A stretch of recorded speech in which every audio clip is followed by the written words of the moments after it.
श्री स्वामी समर्थ। मी मनीषा डाकणे स्वामी अनुभूती चॅनल वरती तुमचे सर्वांचे स्वागत करते। जर माझे व्हिडिओ तुम्हाला आवडत असतील तर माझ्या व्हिडिओला लाईक करा आणि सबस्क्राइब करा। तर आजचा अनुभव एका ताईंचा आहे आणि तो मी तुम्हाला त्यांच्या शब्दात सांगते की ताई सांगतात की मी वांगी गावातली एक सेवेकरी आहे। तर मी खूप मोठी सेवेकरी नाही, मला जशी होईल तशी मी स्वामींची सेवा करते। तर काही दिवसांपूर्वीच मला एक अनुभव आला आहे आणि तो मला तुम्हाला सर्वांना सांगायची इच्छा होती, त्याच्यामुळे मी ताईंच्या मार्फत हा व्हिडिओ तुम्हाला सांगत आहे।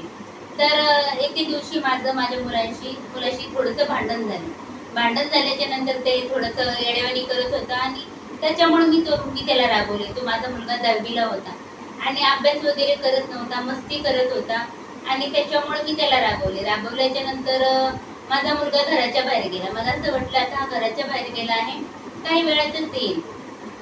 पण खूप त्या दिवशी माझा मुलगा काही घरी आला नाही। आम्ही माझ्या मुलाला खूप शोधलं, नातेवाईकांकडे शोधलं, खूप शोधलं, पण माझा मुलगा काही सापडला नाही। 1 आठवडा 2 आठवडे असं करता करता जवळपास 8 महिने होऊन गेले, तरी माझा मुलगा काही घरी आला नाही। आम्ही नातेवाईक, मित्र मंडळी, पोलीस स्टेशन मध्ये सगळीकडे चौकशी केली, पण माझा मुलगा काही सापडला नाही।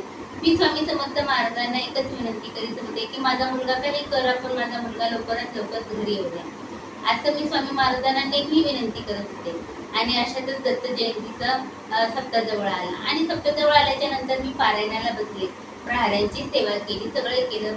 7 दिवस मी स्वामी समर्थ महाराजांना एकच विनंती करत होते की स्वामी मला तुम्ही माझ्या आयुष्यात आता काही देऊ नका, पण माझा रुसून गेलेला मुलगा वापस येऊ द्या।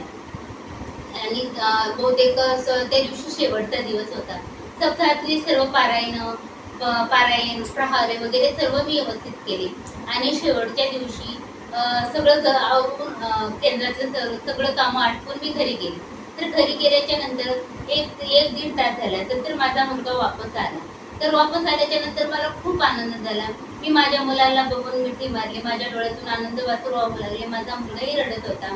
तर सगळं झाल्याच्या नंतर मी माझ्या मुलाला विचारलं की तू इतके दिवस कुठे होता, तुला आमची आठवण आली नाही का, माझं काही चुकलं का, मी ज्यावेळेस तुला बोलले ते सर्व बरोबरच होतं, मग तू रुसून का गेला?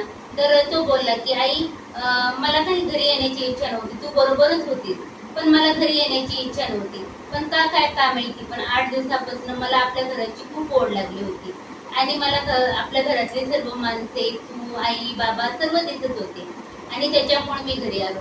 तू त्याला खूप विचारलं की इतके दिवस तू कुठे होतास, कुठे राहिलास, काय केलं, पण त्यांनी यातलं आम्हाला काहीही सांगितलं नाही आणि आम्हीही जास्त त्याला काही विचारण्याचा प्रयत्न केला नाही। हे आमचा मुलगा घरी आला हेच आमच्यासाठी खूप मोठं भाग्य होतं। मी स्वामी समर्थ महाराजांचे खूप आभार मानले, कारण माझा रुसून गेलेला मुलगा हा केवळ आणि केवळ फक्त स्वामी समर्थ महाराजांमुळेच आला होता। श्री स्वामी समर्थ। जय जय स्वामी समर्थ।